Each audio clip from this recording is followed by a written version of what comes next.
Tonight at 6, Jimmy Carter is dead at the age of 100. A look back on the life of a peanut farmer turned governor, one-term president, and Nobel Peace Prize winner. Plus, a father's grief creating change. The anti-hazing law just signed by the president.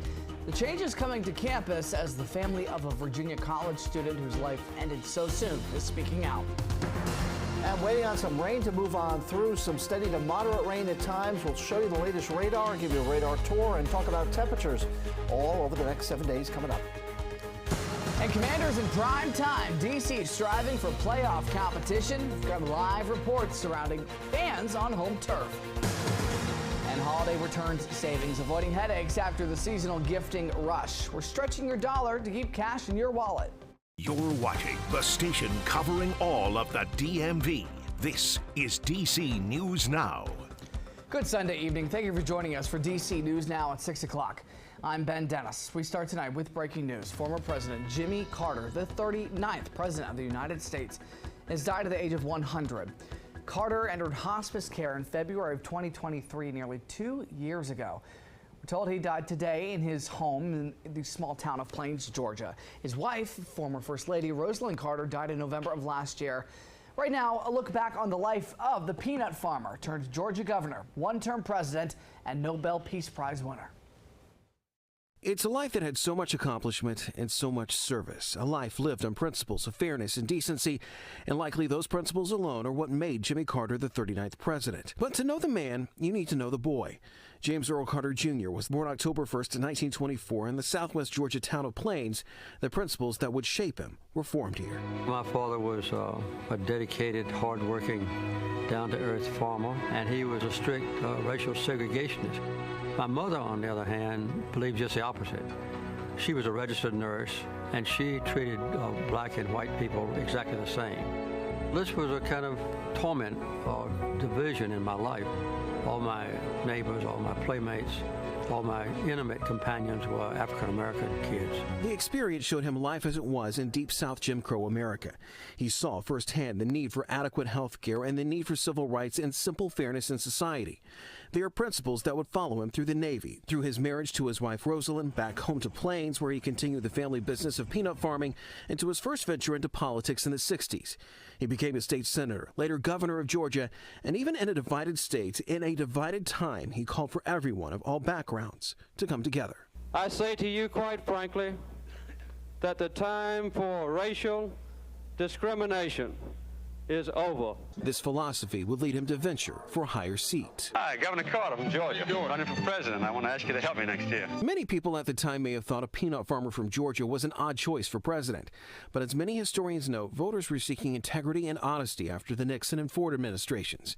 In 1977, he took office. We must adjust to changing times and still hold to unchanging principles. The Carter administration is known for several things. Its high point, though, came with the Camp David Accords, which resulted in a peace treaty between Israel and Egypt, one that remains in place to this day. But its low point came with the energy crisis and the Iranian Revolution and another crisis involving hostages in Tehran. He served only one term, Ronald Reagan beating him in the 1980 election. Even after he got out of the White House, though, the public service never really ended. He started the Carter Center with a focus on health care, free and fair elections worldwide, and ending human suffering. The organization credited with eradicating illness across the world and bringing peace to places that had been war-torn for ages. But back home, he started volunteering with a then little-known organization, Habitat for Humanity. All of his work throughout the decades resulted in him receiving the Nobel Peace Prize. Ladies and gentlemen, war may sometimes be a necessary evil, but no matter how necessary, it is always evil. All the while, even with all this work, he made his home in Plains, Georgia, a place that came to honor and love him as one of their own. A man who could be seen about town on any given day with a warm smile and a kind heart. And on an occasional Sunday, bringing a lesson to the masses at a church there. A number of health setbacks in recent years led to a departure from public life. In February 2023, Carter entered hospice. His wife, Rosalind, died in November 2023. His is a life that was accomplished, a man from humble beginnings who stayed humble throughout his life, even at the highest office in the land. A man who knew what service was all about. A man who's remembered for so much. Century of service. Much more later in the program. All right, switching gears right now before we get to your local forecast. A lot of people are out and about on the National Mall today, including our furry friends. Temperatures pretty pleasant across the DMV. Meteorologist Scott Sunmer tells us tonight is a different story. What's going on tonight, Scott? Just a quick question, Ben. What month is it? It would be December. Yeah, that's what I thought. Looking at the calendar. It didn't feel like it today. Not by that video. No. If you didn't know you were an alien came down to this planet, you would thought it would be like May. Or you were in Florida. that too. Yeah, true. That's true.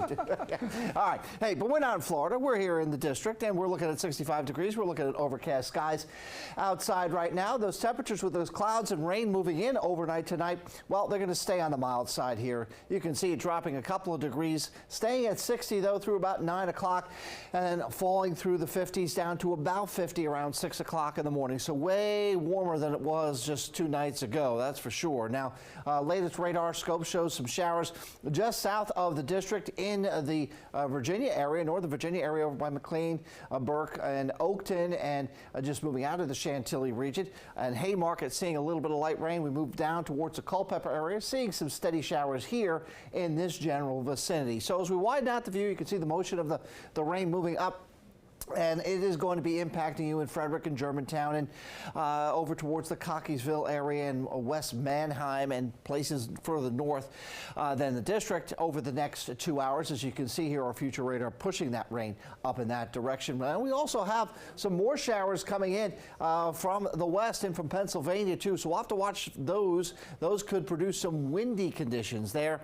We'll talk more about the radar and what to expect for the temperatures overnight tonight and going into your Monday morning, coming up in my full forecast.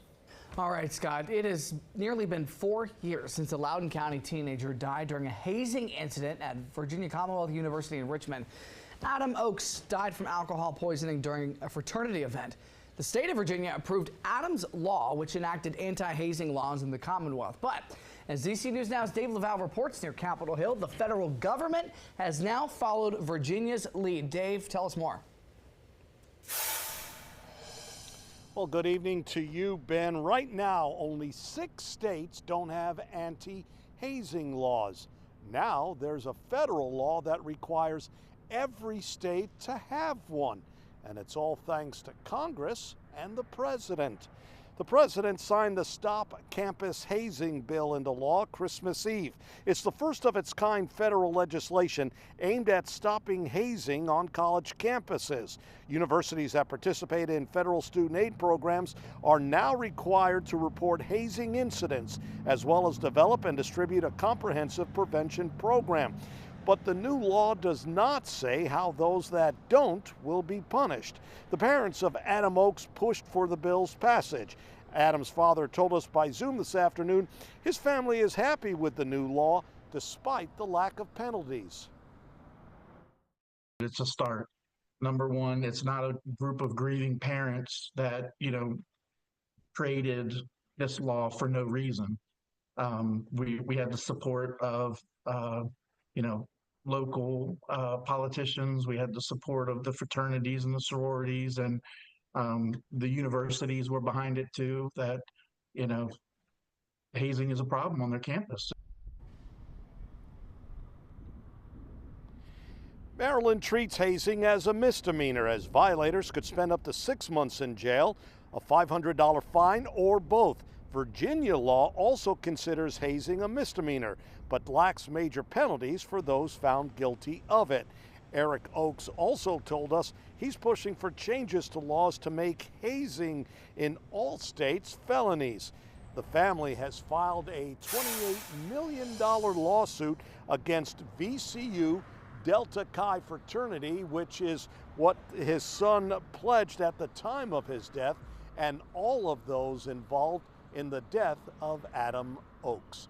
We are live near the U.S. Capitol. Dave Laval, DC News Now. All right, thanks to Dave. More local news in the district. A retired DC police officer has been convicted of leaking confidential information to the leader of far-right extremist group, the Proud Boys, then lying about it to the feds. The judge found former Lieutenant Shane Lamont guilty of obstructing justice and making false statements. It was a bench trial without a jury. The judge saying Lamont tipped off the former head of the Proud Boys and Tario that a warrant for his arrest had been signed. Lamond will be sentenced in April. All right, staying in D.C., another pot shop has been forced to close for not having a license. Investigators say they found illegal amounts of marijuana at the All the Buzz in Petworth. The district has been enforcing a new law since July and has since shut down 17 stores. Well, DC Animal Shelter needs your help. The Humane Rescue Alliance says it is out of space for dogs at its Northwest facility and needs at least 100 dogs to find new homes before the end of the year. DC News Now's Max Marcilla shows us how they're working to make that mission happen. Can you sit? Good job. Inside the Humane Rescue Alliance, you'll find Maureen Sosa. Hiya, baby. The most popular woman here. Good job. Don't be scared. No surprise, she's walking through with a bucket of treats. I love them all. But right now, Maureen's labor of love for these dogs is getting rid of these dogs. Right now, we are just seeing an uptick in animals coming into the shelter, and we're not seeing the same with them leaving the shelter. Starting in the new year, HRA won't be operating out of its New York Avenue facility, meaning all those dogs are coming to this shelter. And given space is already so tight, that is definitely concerning for us. Thus, a new goal, 100 dogs by 2025, whether they are fostered for a day, a week, or more, or adopted by their forever family. We want them in homes, comfortable, safe. It's just a lot for everyone to take care of so many dogs. So it's just asking the community to be an extension of the work we do. Ah, Bubba. Oh. HRA started with around 200 dogs, not including the dogs currently being fostered, and they only have 115 spaces at the Oglethorpe shelter. Sosa says it's an all-hands-on-deck operation. People will say, I saw on TV that you needed help, and they're coming in and helping. So the more we can get the word out there that we need help, I think the better shape we'll be. And if you want to take Milo or any of the other dogs here home, although I might call dibs on Milo, it's really easy. The Humane Rescue Alliance says the fosterings, that doesn't cost a dime. Adoption fees knocked down to $25 through the end of the year. Reporting in Northwest, Max Marcilla and Milo, DC News Now. All right, Max found a new friend. Developing now, meantime, police are searching for a suspect connected to a stabbing in Gaithersburg. Police say a fight broke out around 7:30 Friday night at the Cancun Mexican restaurant on East Diamond Avenue. That's when a man allegedly took out a knife, stabbed another man in the face. The victim was taken to the hospital and is expected to be okay. Well, WMATA is sharing a promising update on their holiday construction projects. Good news, repairs done a day early. Metro also says the work on the blue, orange, and silver lines in downtown D.C. is more than $450,000 under budget. Crews replaced 2,400 feet of track, deep clean stations, and more. Now Metro will be free of any track work heading into New Year's Eve. Normal service will resume tomorrow at 5 a.m.